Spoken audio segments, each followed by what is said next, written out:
যে এই ভারী গাছ উঠাইতে পারবে তাকে আমি 5,000 টাকা দিব, কিন্তু তার আগে 10 টাকা করে জমা দিতে হবে। এই নাও ভাই আমার 10 টাকা। ইয়া ইয়া ভাই আমি পারবো না। আরে দাঁড়াও ভাই, এই নাও আমার 10 টাকা।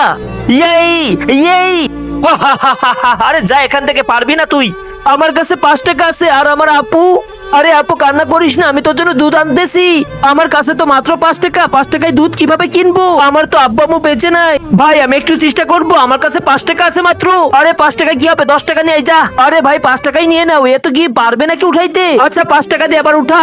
নিচে থাকা সাদা রঙের এই সাবস্ক্রাইব বাটনটি যে টিপ দিয়ে সাবস্ক্রাইব করে দিবে তাদের মা যেন অনেকদিন বেঁচে থাকে। আর কেউ যদি এই ভিডিওতে লাইক কমেন্ট করে দেয় তার যেন মনের আশা পূরণ হয়ে যায়, আমি মন থেকে দোয়া করে দিলাম। বিসমিল্লাহির রহমানির রহিম। ইয়া ইয়া আল্লাহু আকবার। আরে বাবা তুমি দেখছো ভাই, আমি কিন্তু উঠিয়ে ফেলেছি। কিন্তু এত ভারী জিনিস তুই কিভাবে উঠালি ছোট? টাকা দাও, এটা আমার বাবা উঠাইছে। কিন্তু ওর বাবা তো 5 বছর আগে মারা গিয়েছে। ভিডিওতে লাইক করে চ্যানেলটি সাবস্ক্রাইব করে কমেন্টে আই লাভ ইউ বাবা লিখে যাও।